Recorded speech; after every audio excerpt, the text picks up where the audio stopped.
Boss in the Sauce Show. Boss in the Sauce Show. Boss in the Sauce Show. Boss in the Sauce Show. Here we go.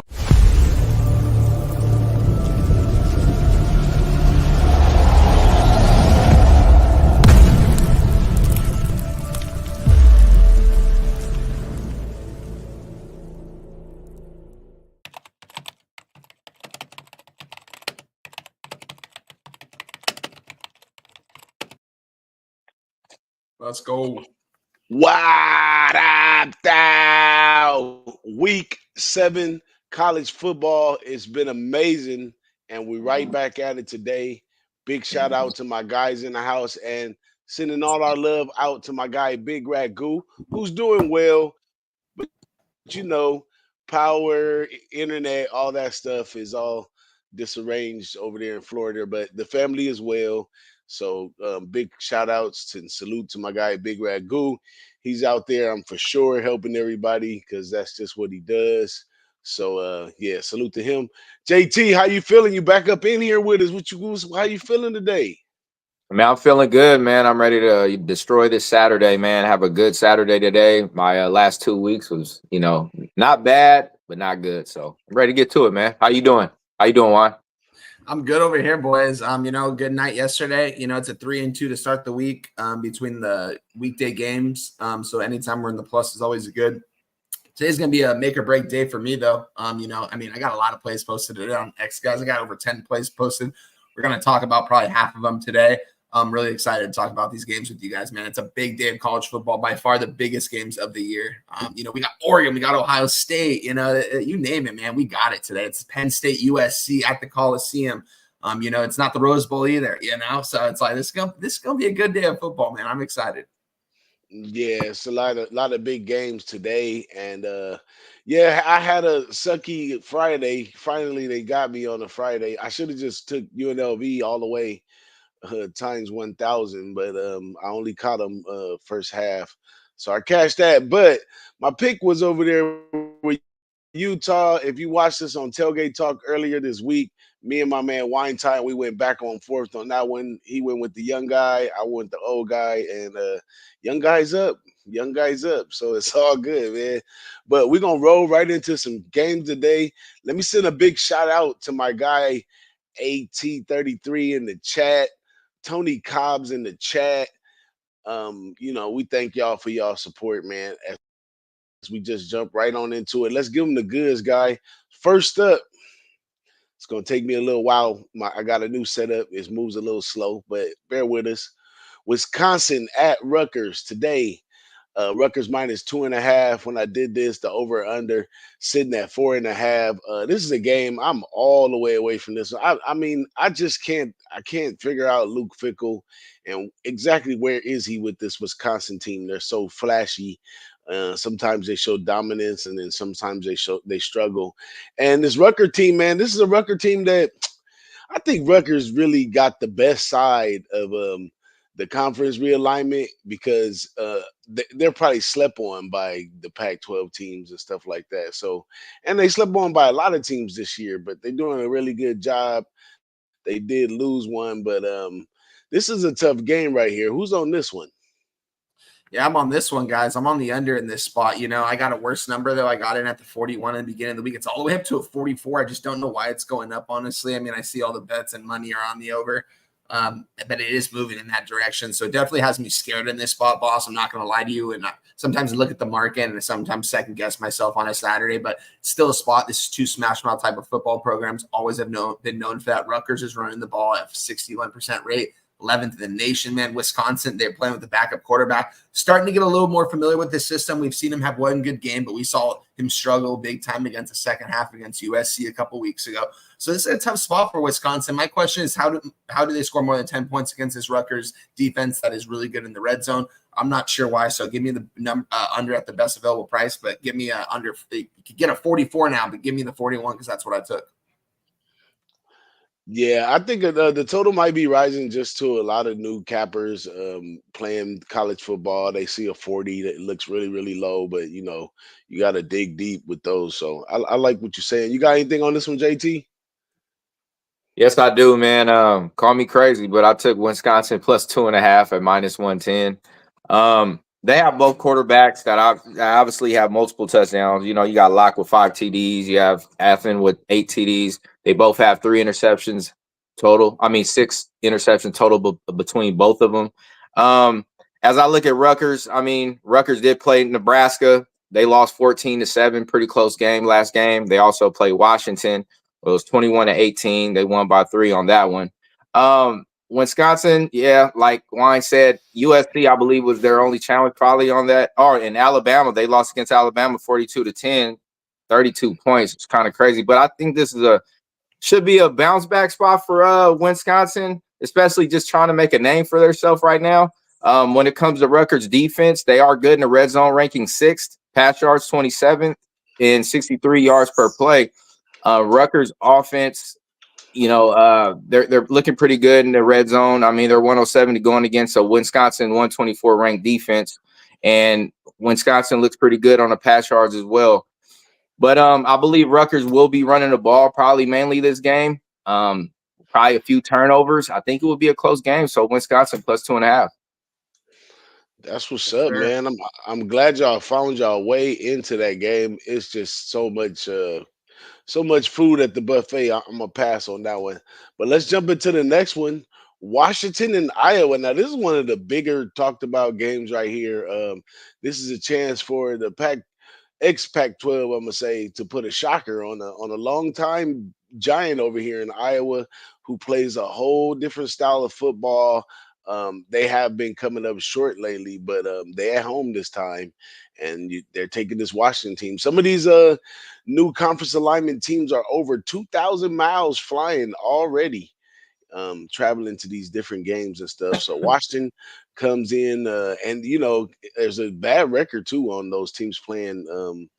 Over there in the Big Ten sites, SC, one of those teams as well, who struggles playing on the road in this conference. But yeah, this is a tough one right here. I'm gonna just jump on it straight up. I talked about it on Tailgate Talks. I'm still with it right now. Iowa money line, man. I have a money line, and I have a money line put into some things. But it's up to 3 now. It was 2.5. I know everybody on this game. JT, go ahead and let them know what you got on this one. Well, again, yeah, we did talk about this on Tailgate Talks on Wednesday. I did take the under 41.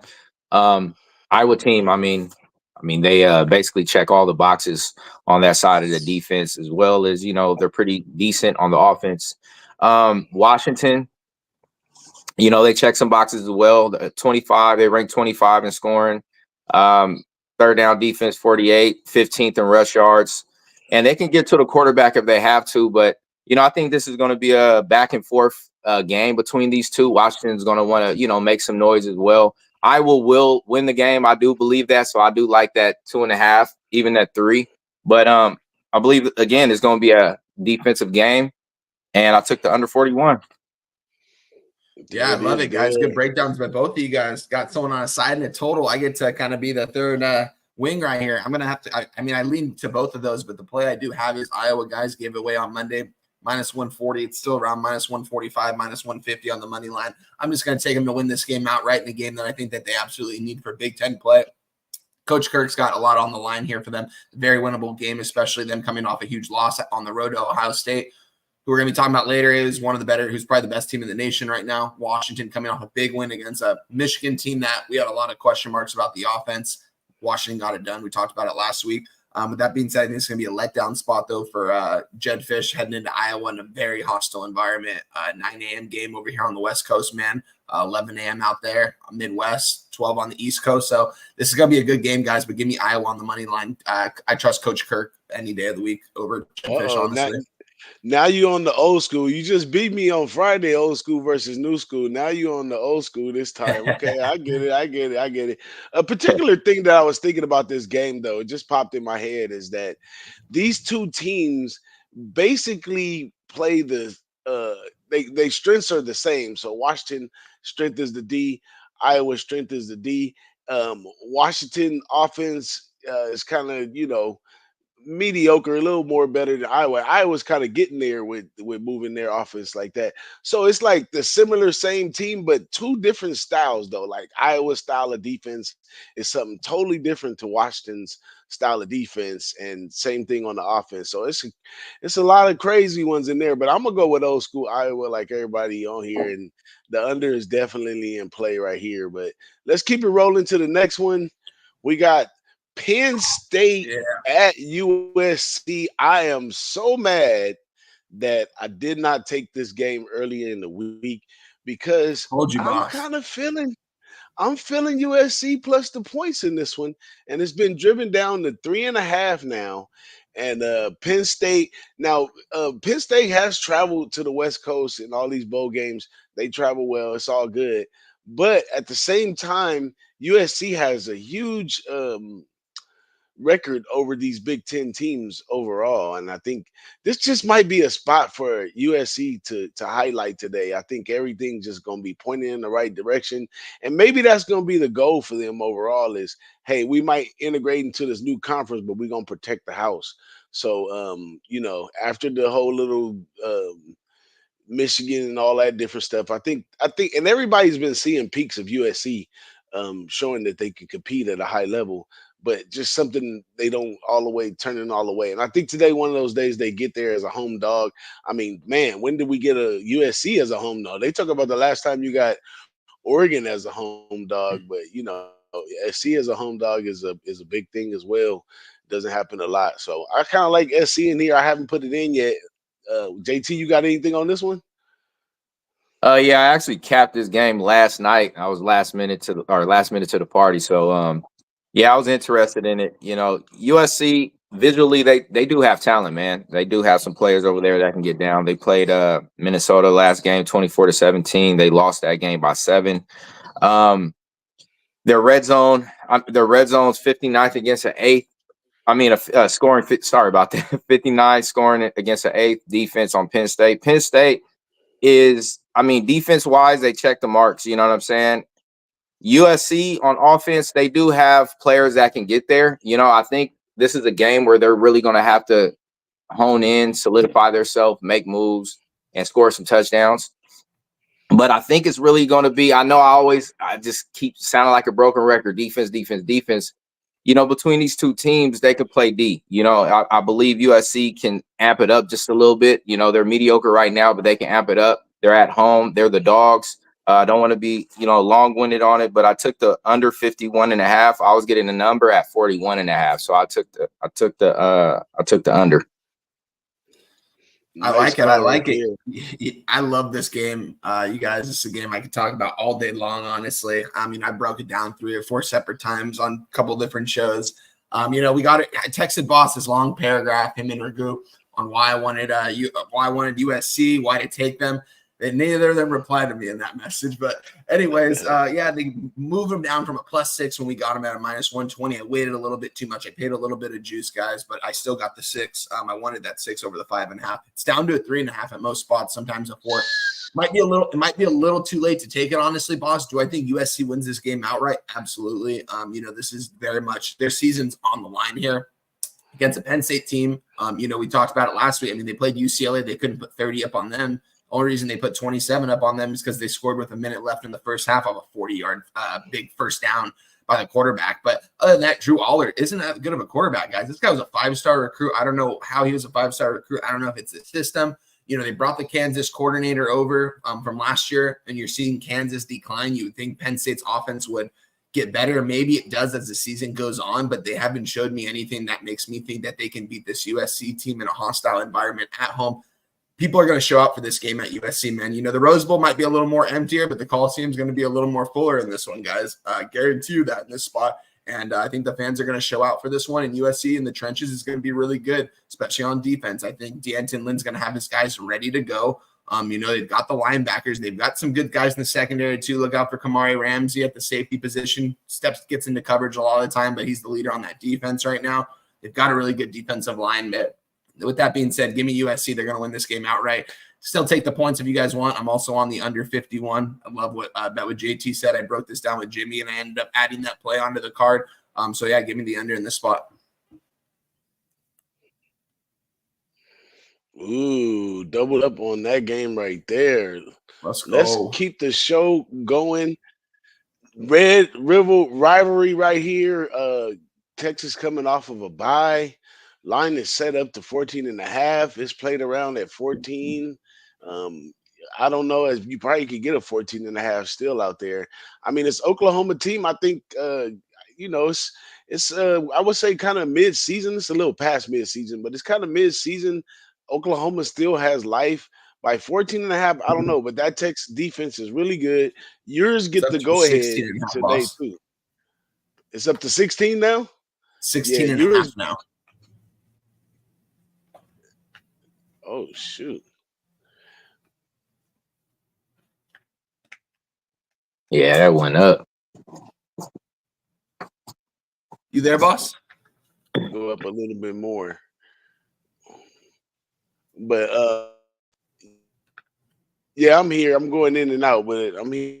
But yeah, yours starting probably when it got it up a little more. But I don't know. I kind of lean with Oklahoma in this on this one. Hey, JT. All right, I'm gonna keep it short and simple. I know the number went up, man. I got in at 14 and a half. You know, what was funny? It was I was waiting for 15 and a half, and it was just on some books, they were offering it in the middle of the week, but the books I had didn't have it. And I was like, damn, am I gonna miss out on the number? But I went ahead and jumped in on the 14 and a half OU plus 14 and a half at minus 110. Now for Texas, man, they play Georgia next. You know, and this right here is going to be a tough matchup, I believe. You know, this is the Red River matchup, right? So they have OU and then they got Georgia, so they're going to have to exhaust on both games. Against the spread, Texas is 3 out of 4. You know, away. OU is 2 out of 2 at home versus spread. Both teams, I mean, Texas on their defense again checks all the marks. You know, and Oklahoma on offense and against Texas defense is kind of balanced. You know, the thing is I believe this is going to be a hard fought game between both teams. And I do believe OU is going to cover that 14 and a half, even though it went up to 16 and a half. So I will endorse the 16 and a half too, if they're going to ride on Oklahoma. So yeah, give me that 14 and a half at minus 110, Oklahoma.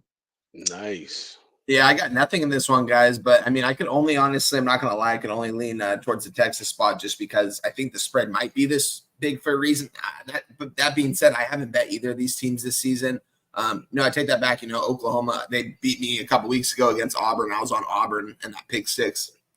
We'll never forget that one. But yeah, with that being said, guys, I'm off this one. Great breakdown by you guys. I hope you guys get that cash in this one. Absolutely. This next one, I'm probably on this by myself. But I love this Memphis team playing South Florida on the road, coming off of that little turmoil they had early in the season, getting a bye week to get everything back together. I think they show improvement. They got the talent there for sure, and I think they show improvement right here with this South Florida team, who's been known to give teams some trouble. But I think this Memphis team, those are the teams this Memphis team kind of runs over. But when they play a more tougher opponent, then that's what slows them down a little bit, you know. So I think this is a great spot for Memphis. I got it at the 6.5. I'm not sure what it is right now, but I'm going with FedEx. FedEx me that Memphis, man. Who else on this one? Nobody. I'm not on this one right now, boss. You got a 6.5. I mean, you're looking good because it's up to an 8.5 with a lot of sharp money coming in on the Memphis side here. I love the look on here. We talked about it on the tailgate. I wanted to take Memphis. I wish I did that. I'm not going to take it at 8.5, but 6.5 I certainly would. So yeah, I like that. I like it. Absolutely. Thanks. I appreciate that play. Next up, the big one. I think this is the biggest game of them all. People may say the Red River is, but I don't know. This one's a big one right here. This is a testing everything that's going on. This one's probably coming on Fox. This is a big money play for the whole NCAA right here. Seeing these two teams go down. Oregon. I think the Oregon is like the Sharps' favorite or something. Like I still haven't seen it in Oregon all year, and they keep saying that they're this great playoff team and got chances for Dylan Gabriel to win the Heisman. And I don't see any of that in they play on the field when I watch the games. But this Ohio State team is like a pure product of Ohio State. I mean, they do exactly what Ohio State been doing for a long time. And this team, they haven't yet. They had a couple hiccups, but they haven't failed. You know, they've been doing well overall, taking care of business on the field. And I think this is a road trip against a team that they saying is this or that. And this is one where the OU, you know, they got to come show up right here and let them know how Ohio State goes. And Ryan Day, you know, he's kind of like the more veteran coach actually in this one, but a lot of people may say Dan Lanning's a much better coach. But I mean, Ryan Day was able to come up from the interim, maintain the system, continue to recruit. He's went through all the top quarterbacks, wide receivers, everything, and he's just still got it going on over there. He's very similar to what they got going on in Georgia. You know, he just hasn't been able to climb certain mountains, and this not a mountain I think is a big deal for him. I think this one he shows out. So I took Ohio State minus the 3 as well. Yeah, I'm heavy on this game, guys. I love Ohio State in this spot. This is the one game kind of turned my head a little bit today. You guys know me. I look at the market and I hesitate sometimes. Sometimes it's a good thing. Sometimes it's a bad thing. I hope it's a good thing here today because I'm not hesitating. I'm taking Ohio State. I think this team's much better than a 3-point favorite, even on the road in Eugene. Talked about it, you know. Dylan Gabriel's a turnover machine in the red zone against teams that he really should be succeeding against. You know, pick 6 against UCLA, 98 yards. 2 picks against Michigan State last week that cost them points. You know, they should be blowing these teams out by a lot more. Look at the coaching staff, man. Ryan Day, you touched on it, boss. This guy is, you know, he's kind of a homegrown guy, and he's from New Hampshire. You know, Chip Kelly coached him at New Hampshire College. So he was a quarterback there. Chip Kelly was his coach. They've been friends ever since. They go golfing together every offseason. You know, he said, yo, why don't you come run my offense, make it easy. You don't have to recruit. I'll do that. All I need you to do is run the plays and run the explosive offense that you're known to do. And what's he doing? He's doing that. I mean, look what he did to an Iowa defense. I mean, you know, Iowa defense isn't as strong as it usually is, but it is still a really good defense, and they ran them over. You know, they did whatever they wanted with them.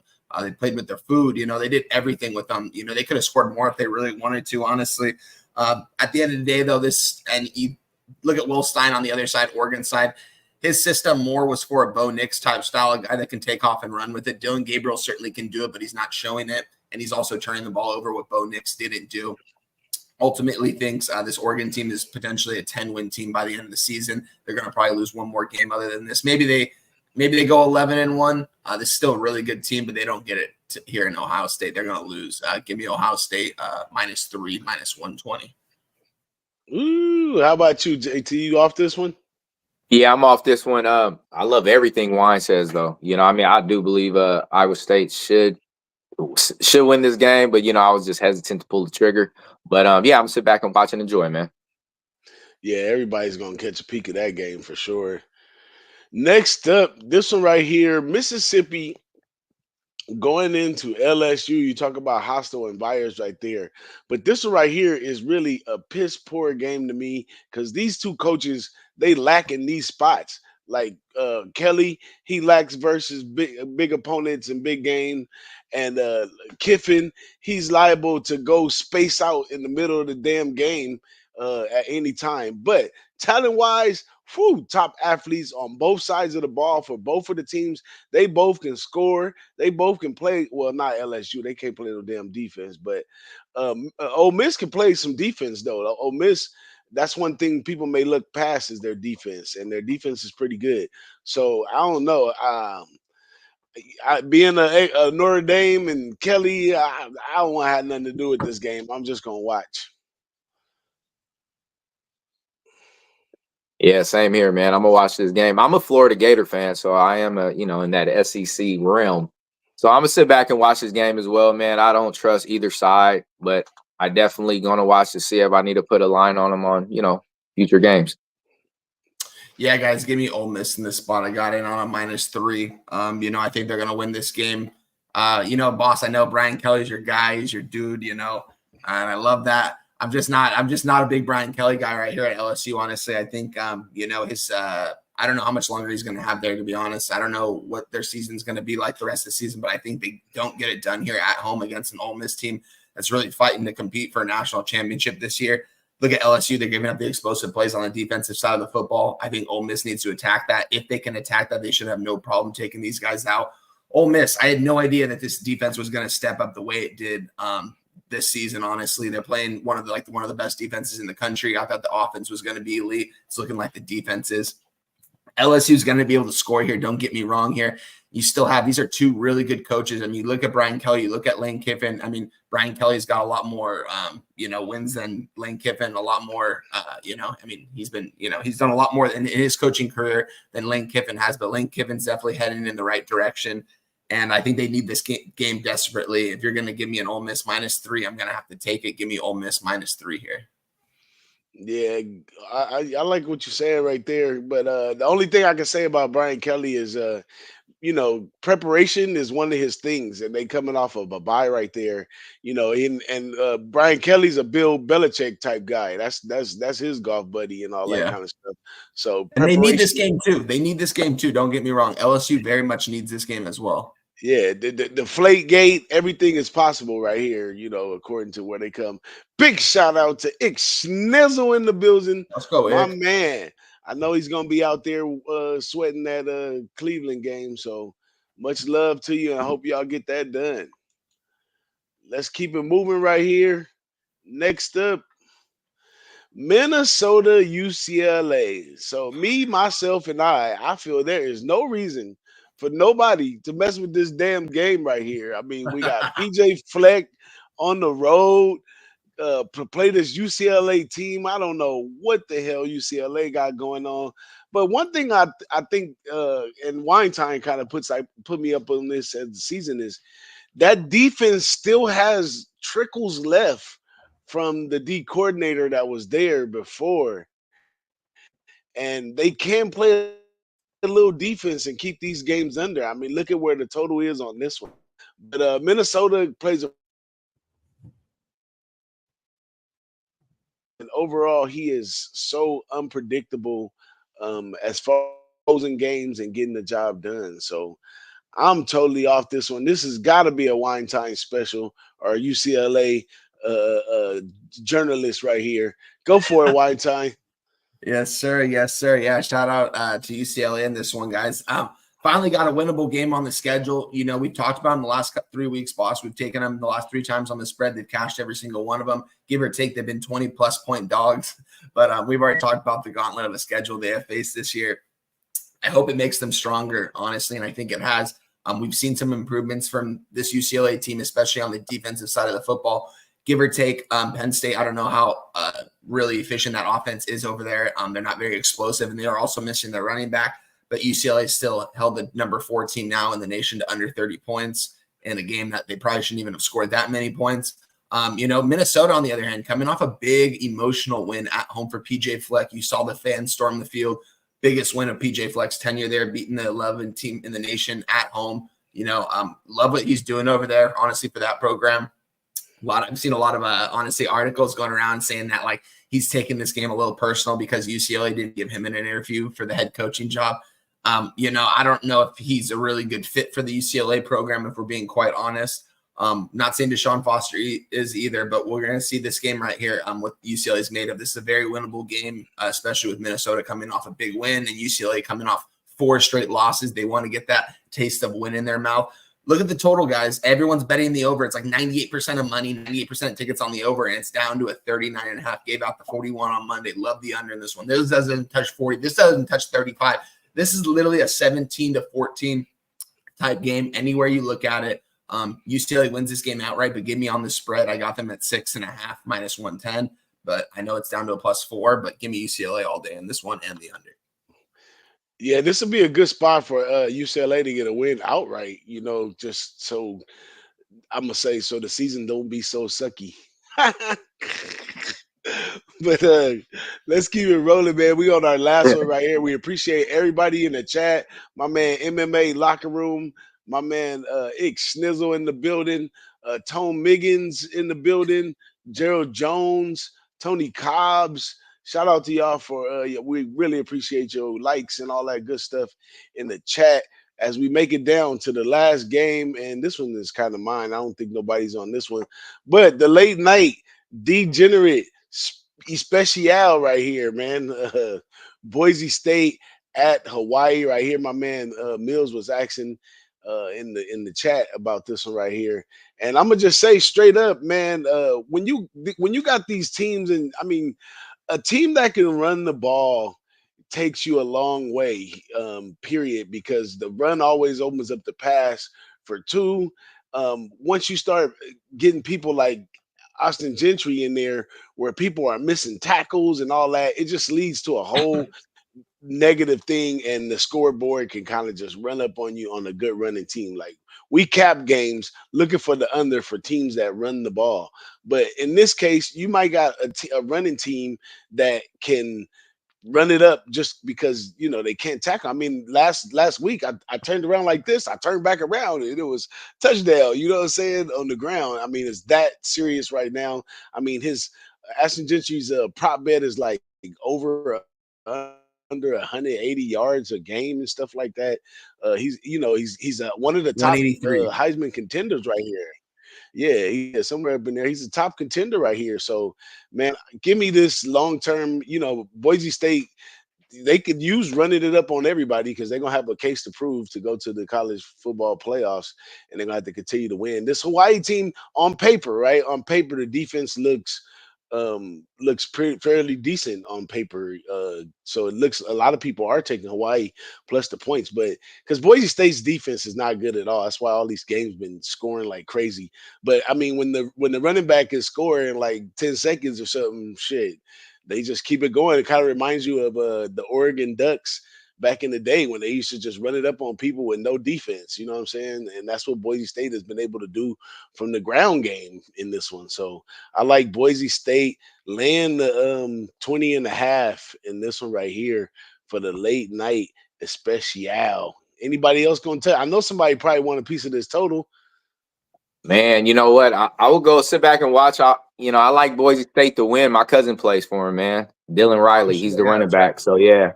Yep, out of Moreno Valley. So yeah, I'm gonna just watch my cousin play and root for Boise State, man.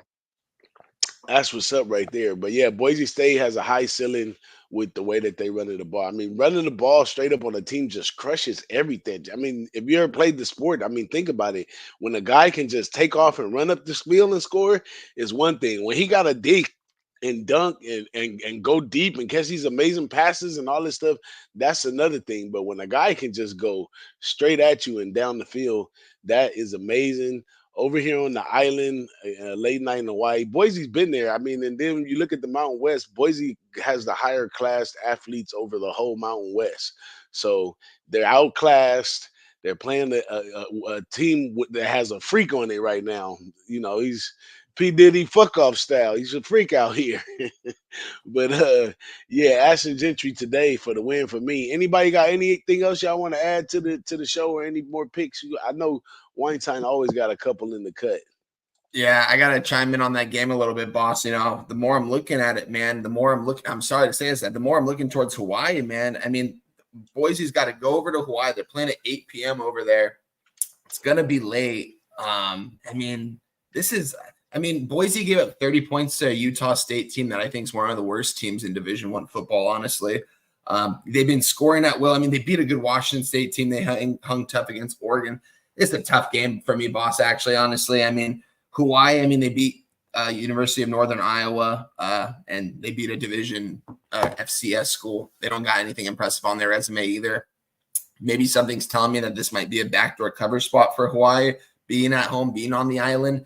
I'm going to just stay away from this game, honestly. When I see 28% of bets and 34% of money and the line's not really moving towards them, I guess it's at a 21, right? It opened at a 21, yeah? Yeah, it opened at 21. Yeah. It's a tough spot. I'm going to stay away from this one because in the Mountain West, my guy DJ Big Boss does it the best, so I'm going to stay away from this one. I guess I could only lean Boise. Yeah, I like Boise first half too. I mean, the dude, they putting up 24, 28 points in first half on teams. So I think getting over by 3 touchdowns is not going to be much. It's going to be a nice little blowout right here. But yeah, that's it for me. Only other thing that I was thinking about adding. So two things came to mind to me. One was South Carolina game, which comes on pretty soon against Alabama. I mean, it's a spot. It's a letdown spot for Alabama. I'm sure Alabama just wants to get out of the game. But the coach over there, Shane Beamer at South Carolina, has like a good record versus top 10 teams. And to me, that spells right automatic under. You know what I'm saying? That means he knows how to play chess in this game right here. So I kind of want to get involved over there on that.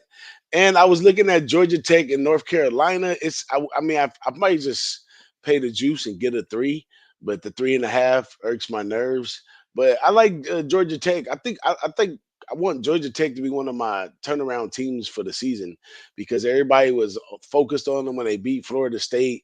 Then, as they took a loss, they kind of looked the other way on them. But I think they're still a good team. They play 4 quarters. They got decent defense, and this North Carolina team is one of the. I used to be fading Mac Brown for years. I used to call him Whack Brown, but You still do.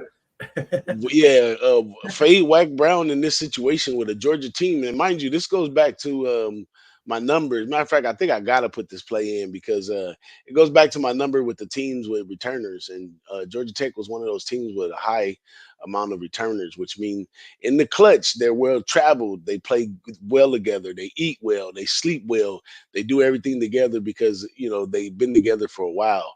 So I think this is a part of the season where they really, try to make something out of their season. So I think this is a good spot for Georgia Tech to get the win today. Hey, shout out to We'll Mills put in the that chat. in. He's asking about that Syracuse NC State spot, guys. Honestly, I'm looking at it right now, Mills. Syracuse coming off that big overtime win at Allegiant Stadium against a really good UNLV Mountain West team. Heading on the road again, NC State. This line has me a little confused because I think Syracuse is a clear-cut better team in this spot. Look at the market, though. Looking at the spread, looking at the money line market, everything has me leaning towards NC State being at home. Might be a letdown spot for Syracuse. Don't get me. I'm pretty high on the Syracuse team. I like what Kyle McCord's doing over there. I think he's one of the better pocket passers in college football. Honestly, he's an NFL-ready type quarterback. If he has the time to throw, he's going to throw it downfield. It's just a tough spot. I would stay away from that one, honestly. And then another play I wanted to touch on, boss, was let's see here. Let's go to the Big 12 play. Let's go under the lights, boss. You know what I mean? I mean, K-State against Colorado and Boulder, Colorado. We got Coach Prime here in full effect here. 4-1 record going into this game, boss. I wasn't high on Colorado going into the season. You know that. I've been trying to find ways to fade them. As the season's going on, I'm trying to find ways to back them more and more because they're only improving. You look at their rushing defense getting better every week. If you're looking at the tape, honestly, other than that Nebraska game, they look pretty good. I mean, give or take, they make the big time plays. People think they're a fluke sometimes, but I mean, they're making these big time plays every single game. They're getting these explosive plays one way or another. Travis Hunter, he's also being a dog over there on the defensive side of the football.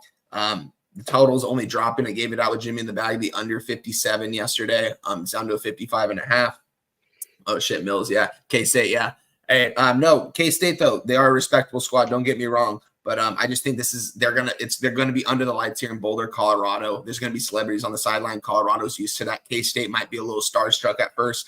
It's gonna be a sellout crowd. These places used to not sell out ever, guys. I mean, Boulder was not a very cool place to go play college football. And now, even after Coach Prime, it's going to be a cool place to play college football just from what they're doing. Look at the practice facilities. Their dorms are right above the field, right? You see the mountain view. Like, it's beautiful out there.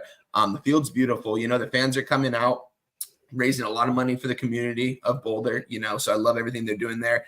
And I just think that this is a spot that Colorado can cover the spread. Are they going to get them outright? Maybe, but I'm going to take the spread. The +4 got in at -20 in the under. So give me that. And then with that being said, we're going to go to Morgantown, West Virginia, guys. A very hostile environment, as we know. We talked about it in week 1 against Penn State. I was completely wrong. I thought it was going to be a hostile environment. There was tornadoes throughout the game. They got on and off the field throughout the game. The score was a lot. It indicated, I think it was a lot closer than the score indicated, the final score. With that being said, West Virginia only being a 3.5-point dog against the number 11 team in the nation, Iowa State, who hasn't really faced anyone other than Iowa, and they came back in the second half. Shout out to Matt Campbell over there doing his thing at Iowa State. You know, I have nothing but good things to say about him. He doesn't have a lot of NIL money. You know, it's not the coolest place to go play, but they have a good team over there and they're doing big things. But give me West Virginia. I think they're going to get them outright. Morgantown's going to be rocking and rolling. It's the blackout game, 8 p.m. in West Virginia. It's going to be completely black. You know, we saw what happened highlight of that Brock Purdy game when it was a blackout over there and Iowa State, and Brock Purdy threw that insane touchdown to win the game. I don't know if you guys remember that, but that was about 5 or 6 years ago. But given that said, man, this is going to be the blackout game. It's going to be a big game for West Virginia. So get on West Virginia. There you go. Hey, our favorite guy from the chat, AT33, he is undefeated with his plays on the show every week. This week he's on Air Force. I have no reason to know why he's on the Air Force. They haven't been covering the spread by +14. So I don't know. But if he says do it, because he's been saying what to do, and it's been working every time. Temple, Iowa State, all the ones he gave us on the show. It's been going in. So, JT, you got anything extra you got on the board? No, I don't, man. Those were all my picks I laid out on here. There it is right there, man. So go check my guy JT out on Twitter at BetWithJT. And definitely go follow my guy Weinstein. I mean, these are cappers that's going to put their picks up early in the week. The show just lets you hear exactly what they thinking. You can see their emotion with the pick or however you want to cap the capper. But those plays are up consistently every week. So go check out their pages. If you haven't, give them a follow. These guys deserve it. But I think that's it for us. But, oh, yeah, I just got a note to that Colorado game, right? So I don't know. Colorado coming off a bye, home dog. I said since the beginning of the season, back Colorado when you get them at home, because it's a whole business move, man. It ain't even about football. You know, they selling chicken, sunglasses, pistachios. They got all kinds of stuff, and all those people get free tickets to the game. They come out, They have a good time. Win or lose, they have a good time. But when they win, it's even better. They want to pour more money into it. I mean, by the time the Sanders family get their kids in the NFL, they're going to be filthy rich just off of this little stuff they got going on right now. So that's a business meeting. The Colorado game, that's a business meeting. So I'm staying off that game. But if I had to do a play, I'm going to have to go on the money side of things, because K-State is a good team, but I don't know. You know, Deion Sanders as a coach, he sells motivation. You know what I'm saying? That's his key factor is motivation, and he's had an extra week to get prepared for this game. So maybe I heard remember Big Ragu was doing first quarter or first half Colorado. He had a stat behind it, like they scored over 6.5 points every first quarter. So I think you know, on a good night, we win all these bets and we get down to there. I'm going to mess around, put a little first quarter, first half in for Colorado. But that's it for me, guys. I appreciate y'all showing up. Make sure y'all stay tuned for tailgate talks on Wednesdays or Thursdays or wherever we put it out. That kind of gets us going. This show just puts it all on the line and lets y'all have it. Y'all have a great Saturday. I appreciate everybody showing up, and we out of here.